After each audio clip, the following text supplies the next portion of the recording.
Bien.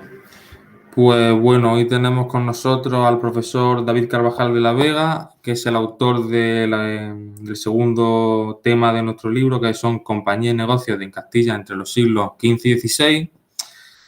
Y pues bueno, está aquí para responder a las preguntas que hemos hecho sobre los temas o sobre los aspectos que más nos han llamado la atención del tema, para que principalmente nos hable de lo que no está en el libro y desde otra perspectiva, ¿no? Desde otra perspectiva para poder descubrir algo más sobre el tema o, en fin. Y pues bueno, sin más dilación, puede empezar Endira con sus preguntas.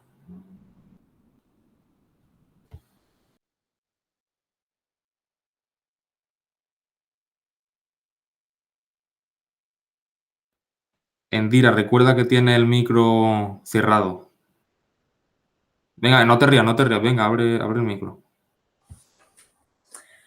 Vale, que yo tengo dos preguntas para el señor David Carvajal de la Vega sobre el tema que nos ha tocado exponer en la asignatura de Historia Económica. La primera es que si piensa que el sistema de arrendamiento creado por los judíos en Castilla durante la Edad Media fue la base del sistema de arrendamientos actual que tenemos en España. Cuando cuando habláis del sistema de arrendamientos actual, ¿a qué nos referimos? ¿A un arrendamiento de una casa, de un bien? Al arrendamiento de las casas, de las propiedades. Bueno, eso tiene su origen, más que de los judíos, eso tiene su origen sobre todo en el derecho romano, ¿vale? Entonces, el derecho romano durante una época quedó en desuso, después de la desintegración del imperio, y en Castilla, luego ha habido una serie de obras que intentaron recopilar algunas cosas, pero a partir del siglo XIII, en Castilla hay un código que se conoce como las partidas, y ese código, de alguna forma, es la base de la ley hasta el siglo XIX. Luego ha habido recopilaciones de leyes durante diferentes reinados. Entonces, todo este tema del arrendamiento, es decir, arrendamientos de casas, arrendamientos de tierras, préstamos, contratos de compraventa, lo que utilizamos hoy en día, eso lo recupera el derecho romano. Lo recuperan en Italia, en Bolonia, lo recuperamos en Castilla y en otras partes de Europa. Lo que hacen los judíos arrendando básicamente es un sistema de gestión. Una persona tiene el derecho a cobrar un impuesto, pero como no tiene gente, como no tiene suficientes personas para cobrar ese impuesto, lo subarrienda. Es como se crea una compañía que se dedica simplemente a recoger ese impuesto por un dinero. Entonces, eso es el arrendamiento de los judíos. Pero es diferente, aunque se llame arrendamiento, el hecho es el mismo, pero lo que tú me comentas es más es algo vinculado al derecho romano.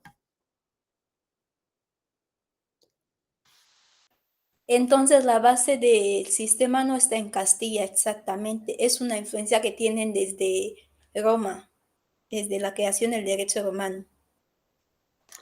Vale. La otra pregunta que tengo es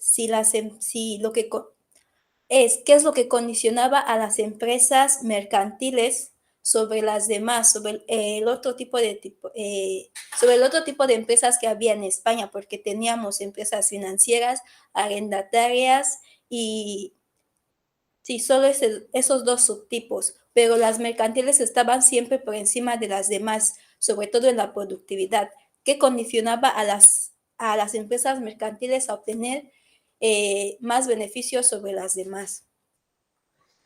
A ver, sobre todo, mira, hay una cosa que quizá os pueda haber llamado la atención y si pensamos hoy en día en las empresas, que es un sector que sería lo que es el sector productivo como tal. En la época en la que yo he escrito ese trabajo, toda la parte productiva, bueno, estaba mucho más vinculada en algunos lugares a gremios, a talleres, artesanos.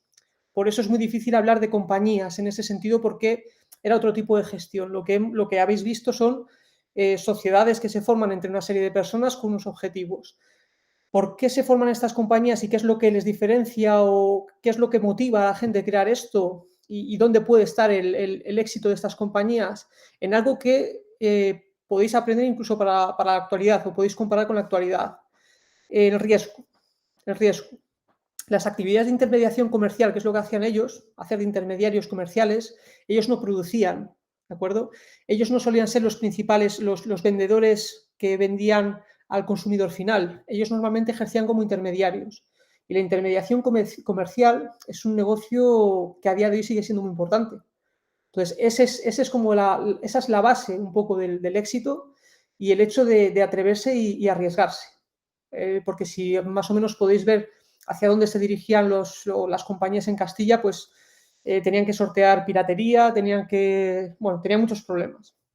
De hecho, ahí para que entendáis, es el momento en el que el seguro o los contratos de seguro, que hoy en día son básicos en el comercio, empiezan a surgir. Bueno, ya existían, pero se extienden. Entonces, bueno, pues para que veáis que más o menos es todo bastante parecido. Pero básicamente es eso, la clave es intermediación comercial. Ahí tenemos una capacidad de obtener beneficio bastante alta.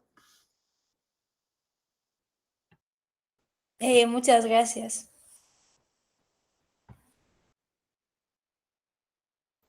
Ahora tu turno, Paco.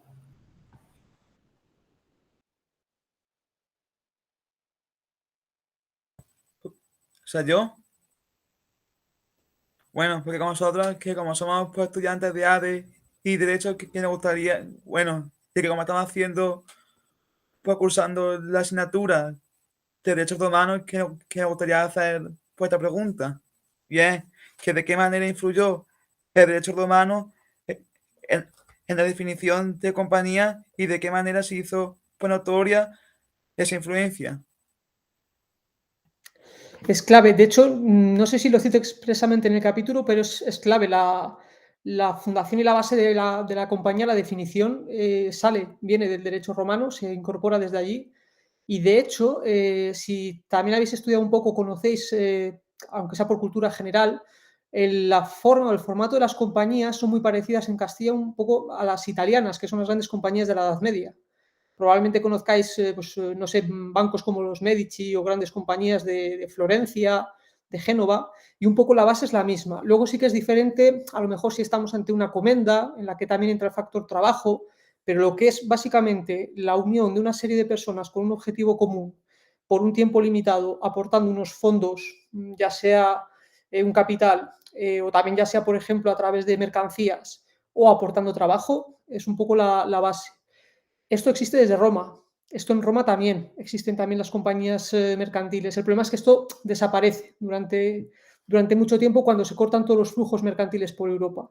Pero cuando se vuelve a recuperar todo esto, a partir del año 1000, un poco adelante, en Italia todo esto, ¿no?, surge, se recupera el derecho romano. Si recordáis un poquitín, por ejemplo, las primeras universidades europeas están en Italia. Bolonia es la cuna de la recuperación del derecho romano. Bueno, pues todo eso va a llegar aquí también. Y un poco por eso te digo que os comento que si cogéis las partidas, creo que lo cito en el trabajo, si no en algún sitio está, seguro. Yo en mi tesis y cosas así lo he citado. Es la clave para definir lo que es una compañía.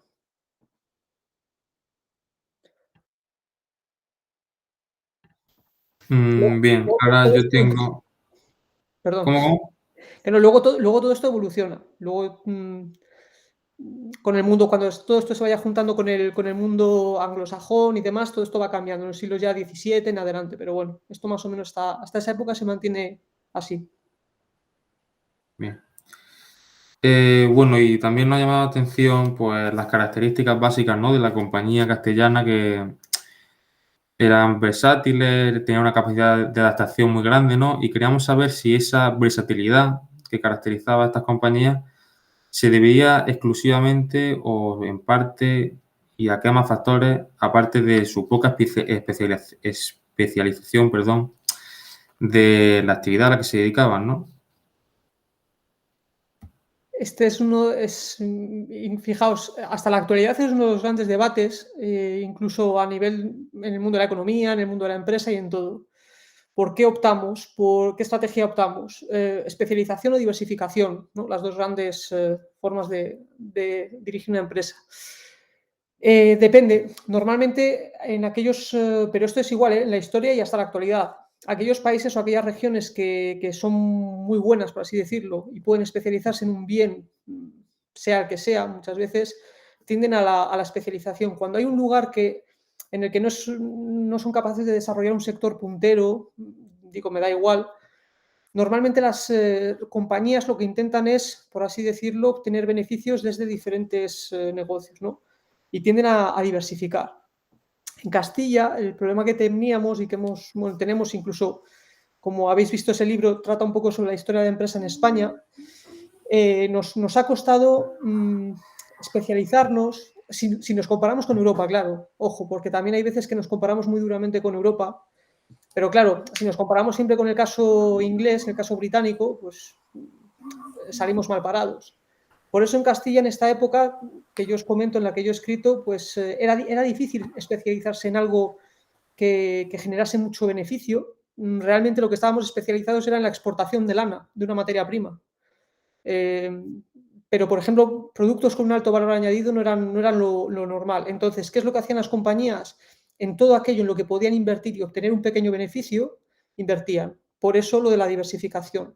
Si puedo llevarme lana a Florencia y traerme unos tejidos bordados con oro y traerme joyas, o me voy a Flandes, me voy a los Países Bajos y lo mismo, les llevo lana y me traigo unos tapices y me traigo unas obras de arte, bueno, voy metiendo dinero en diferentes negocios y luego a la vez, si puedo ejercer como cambiador, cambiando dinero, también obtengo un interés, es decir, van poco a poco desarrollando varios negocios y van obteniendo beneficios. Por eso la diversificación es necesaria, si quieres obtener beneficios en ese caso.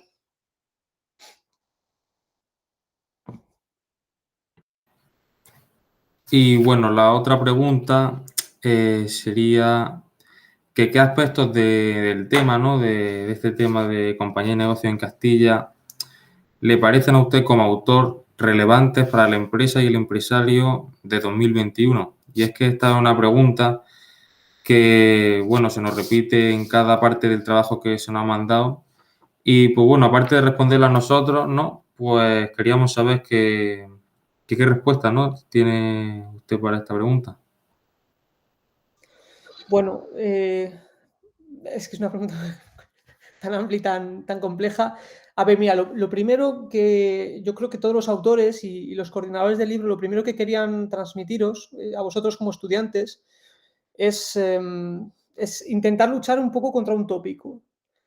Existe desde tiempo atrás, y os habrán hablado a lo mejor de algunos autores en historia económica, teóricos de la economía, pero bueno, autores en general que cuando han hablado del empresario, de la empresa, casi siempre lo que han hecho es pues poner en valor lo que es el empresario del mundo anglosajón, ¿no? El empresario de la revolución industrial, como el modelo, ¿no? Como el modelo a seguir. Y de alguna forma parece que el resto del mundo no ha tenido iniciativa empresarial, no ha tenido y que los burgueses británicos o los empresarios británicos han sido los mejores porque son los mejores. Bueno, eso no es así. O sea, ellos es verdad que lo han hecho muy bien, o los empresarios norteamericanos, pero porque les ha acompañado un contexto, ¿vale? Un contexto político, un contexto económico, un contexto militar, ¿vale? No es todo tan claro. La idea que teníamos con este texto era que por lo menos vieseis, porque siempre se da un poco la imagen de que España es un país como atrasado a nivel empresarial.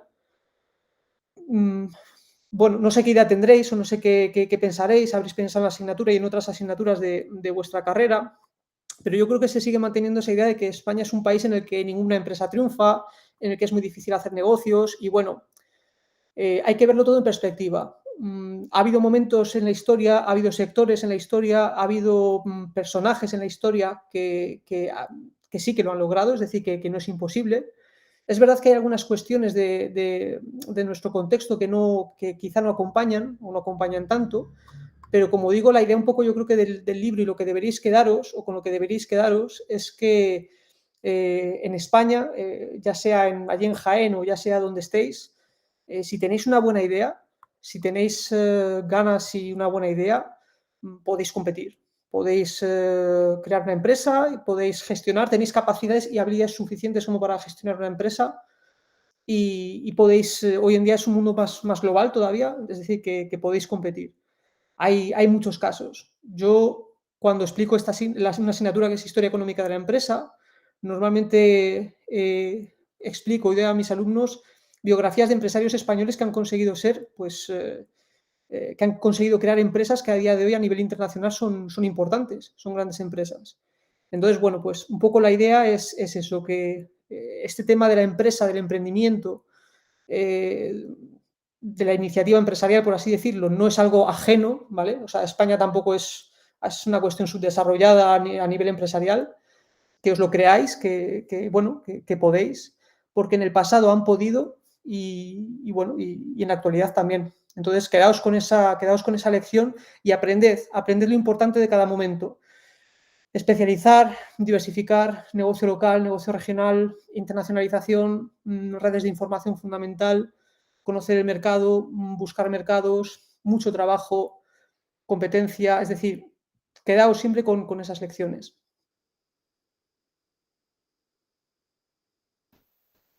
Pues vale, muchas gracias por su tiempo, por la respuesta y pues bueno, podemos dar por finalizada esta entrevista, ¿no?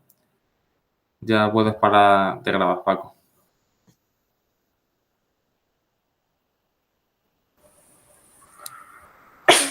Ay.